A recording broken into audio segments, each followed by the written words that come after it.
They come up with an offset eye. Mason, able to get it to their 30-yard line. He goes for 18 there as the drive will continue. Sometimes it's hard to believe, but there are times this game is about patience, isn't it? Has had the game he expected, but that run there, that may get him going. I was just going to say, maybe that gives him a little juice, because you're right, he struggled, especially in that first half. Yeah, and I know the great ones always think to themselves, just hang in there. I'm just one big carry away.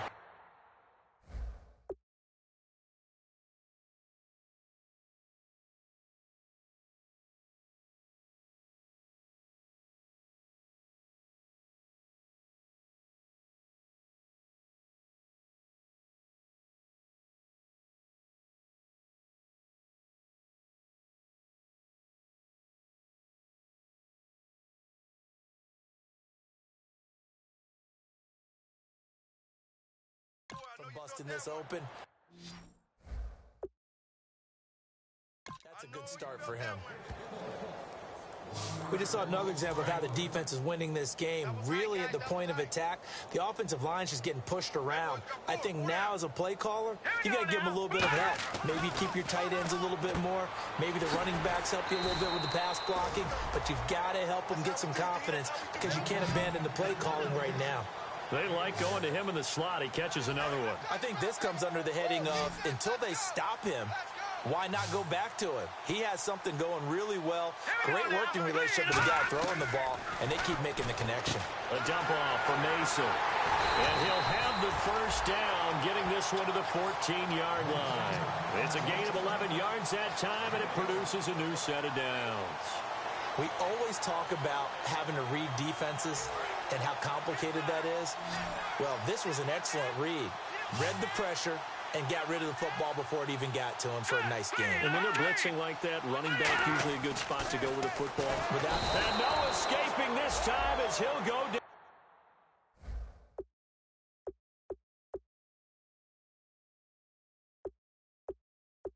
They got him for a sack.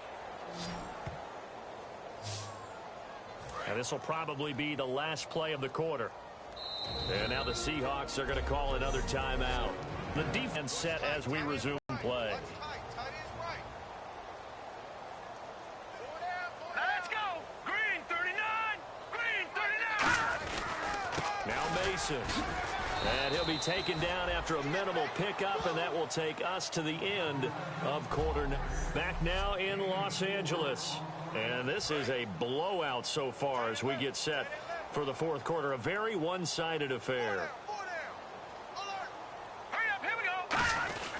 They'll run again with Mason. And he'll take this one down near the 15. Just a yard on the run there, and that's going to bring us to a fourth down. Now it's Zerline to try the Ram field goal.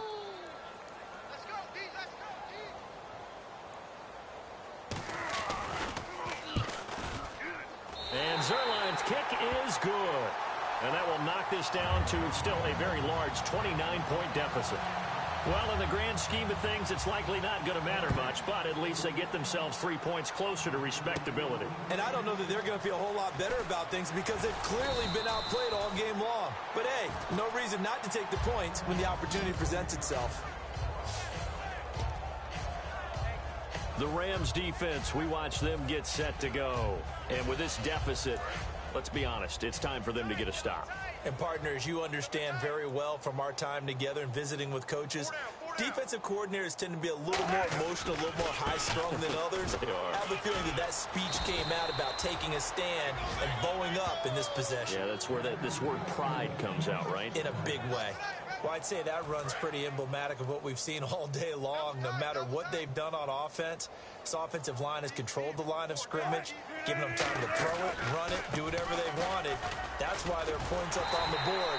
And right now, the psyche of the offense, we're in control, and we can do whatever we feel like doing out here on the field. And he had a nice play there from his free safety position to hold him to nothing. And, Brandon, remember when the free safety was always back away from the line of scrimmage? That's changed. They always that changed in a big way. The way we see it now, they're almost mirrors between the free safety and the strong safety. One will be up, one will be back, or sometimes both will be in the same spot. On that play, the free safety was there, no gain. But we just saw him run the football really effectively there with 3 tight ends in the game. And any defensive coordinator, when they see that set, if they can get more bodies out onto the field, not more than 11, of course, but bigger bodies to combat what they're going to do, because that's a run-heavy formation. Those guys are out there to block 9 times out of 10, and in this case, they did it really successfully. A good pickup there of 20 yards. But one thing that's confirmed is that Russell Wilson knows how to elude pressure, and he finds openings to throw the ball, and he does the same thing in running it. He lost about 300 yards from last season in his rushing total, but I think that's a good thing. People respect his running ability so much, it's opening up pass. End zone caught. Touchdown, Seattle. Doug Baldwin with a career-high 4-touchdown game. And this Seahawks offense continues to pour it on. And now we've hit that stage of the game, partner, where one of our predecessors, one of the great commentators of all time, he used to sing in this situation when this game appeared to be over. I know the fat lady's been singing for some time. No, not her at all. This is one of our guys. She's singing too. Oh, she's singing. She's on like the 5th tune at this point. She left Scales way behind, but he used to sing something about turning out the lights. The party was over. So a very short kick here. This will be taken by one of the up men. And a nice return sets him up pretty good here at the 30-yard line. There again is the running back as he trots onto the field. And as the numbers show, he really wasn't in the mix at the beginning, but they've got him in the rotation now, and it's proved a good move. And that's what happens when you're a good player. There's a lot more attention drawn to you.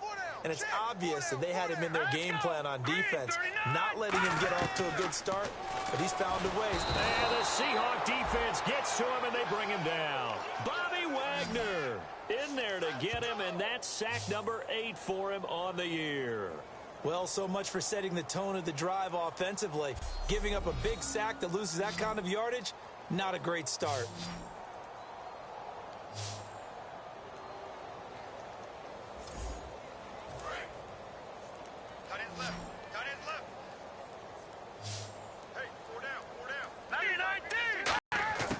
On second down, here's Keenum. That's complete to his tight end. This is Lance Kendricks. That catch good for 5. It's 3rd down. 3rd down now following the completed pass.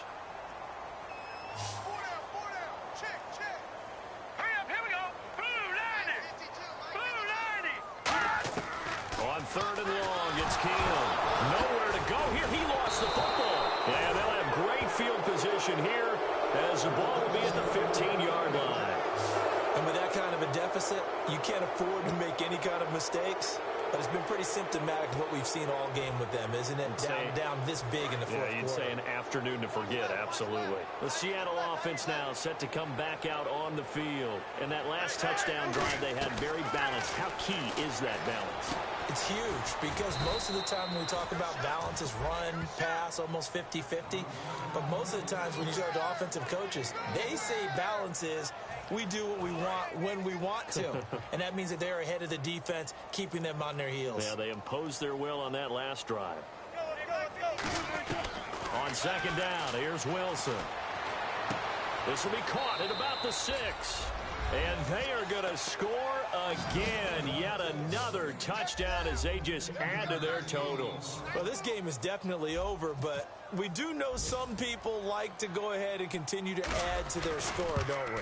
Yeah, I don't know that they need to add any more right now, though. I'm just starting to think about those dinner plans tonight, my friend. Well, you and I will be thinking about dinner plans, but we also know they're playing people are thinking, how can I get some more scores for my fantasy, for other things? They're trying to figure that part out now. By the way, last weekend we went sushi because that's what you wanted. We're going steak tonight. I'm in. All right. Hauschka now to send this one away following the score. It's a very short kick, taken right at the 20. And they're going to start this drive in pretty good shape as they get it up past the 30. And now out on the field, here comes Los Angeles. And they had the fumble last time that led to a touchdown. That's a no-no. We'll see what they do here this go-around. A big no-no. Put that in capital letters. Turning it over, the other team takes it down and scores. That can be a deflator for a football team. Now it's up to the offense to get back out on the field and pick things up. Now, they're out there. We'll see if they can pick those things back up. Hurry up, here we go. 3:19. 2nd and 10. Keenum here again. And he comes back with one complete. And he is down deep into Seattle territory. A big play there on the catch and run. 58 yards. There will always be a place for methodically marching the ball downfield. But when you can pick it up in big chunks and strike like that, have explosive plays, that's often the difference in winning and losing. Those types of plays that can knock a defense off balance, that'll drive a team towards a victory. So it's Rams football here as we get you reset. They've got a 1st and 10 as they search for a late score.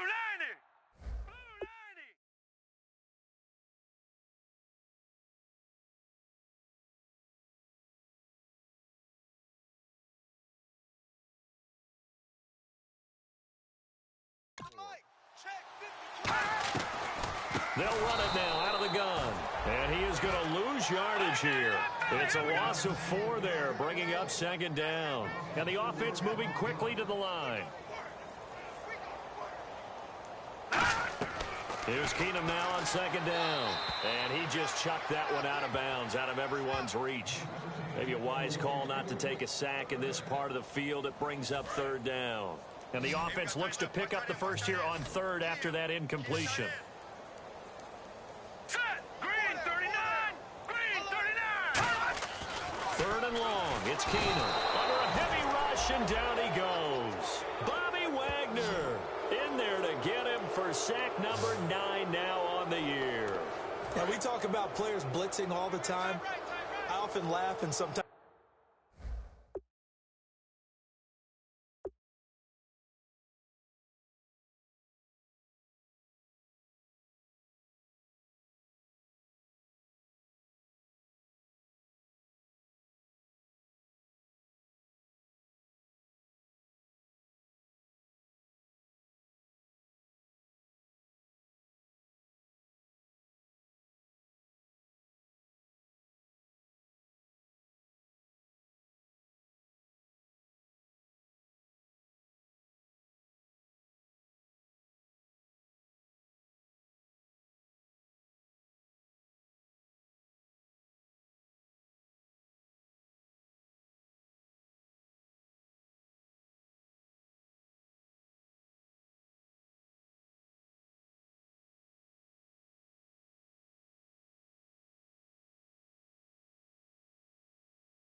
called just straight-ahead pursuit.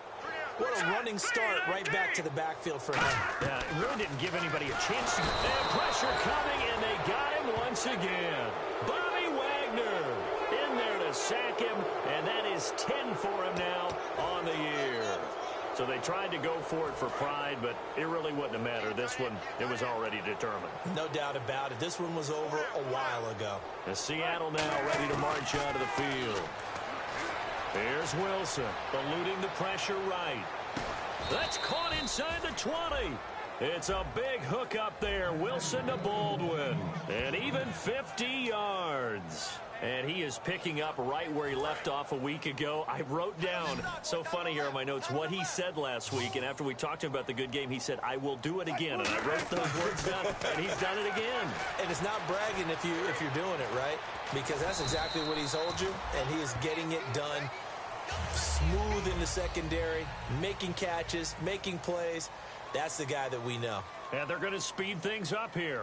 How about a tip of the cap to the defense? They're working against a very mobile quarterback, but all day long they've kept him under wraps. And on that play, they held him to a short gain. Oh, he fakes a spike. He was looking for Thomas Rawls there. 3rd down here.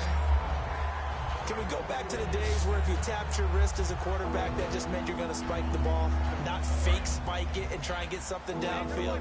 They just tried it there, and it wasn't successful, but I know what you're thinking, right? Dan Marino, Jets, 90s. Yeah, without a doubt. His Dolphins got over on them. They faked the spike play, thought they were going to stop the clock, end up throwing a nice pass for a touchdown, I believe. I know ultimately that feels like a good defensive play, but I know it's really not. They had a chance to keep points off the board. Now they have a chance to kick a field goal by missing that shot. Yeah, especially at this spot in the field. He's got to be upset he couldn't come up with it. Oh, they flip it to the kicker. He looks like he's going to throw it. And he finds Jimmy Graham. Give him 14 on the play. And the decision.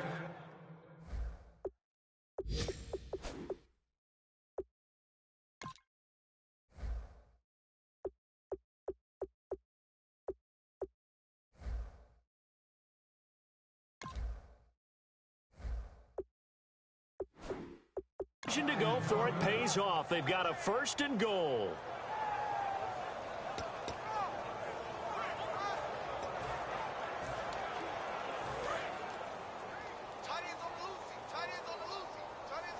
Again, we'll see the pistol here. 1st and goal. Defense with their backs against the wall. And he'll get blown up behind the line of scrimmage. Back at the 6. It's a loss of 5 there, bringing up 2nd. And here comes play number 6 on this drive. They come out with 1 back and 3 tight ends. Again, it's Rawls. And he will push his way forward down to about the 3-yard line. Well, the city of Los Angeles, they've been waiting for this day for a long time. Unfortunately for them, they didn't get to witness a victory as the Los Angeles Rams. Blue and gold, wasn't it? Remember from the time we landed and got here, that's all you saw everywhere was everything about the Rams. And I know people are unhappy about the loss, but they have to feel good about knowing they wake up tomorrow, they're still the Los Angeles Rams and a lot of season ahead of them. So for the Seahawks, it was a great all-around performance as they come out of this one with the victory. And they'll return home next week to take on the San Francisco 49ers. Meanwhile, for L.A., they'll drop to 0-2. And they'll try to get back on the beam next week as they'll head to Tampa to take on the Bucs.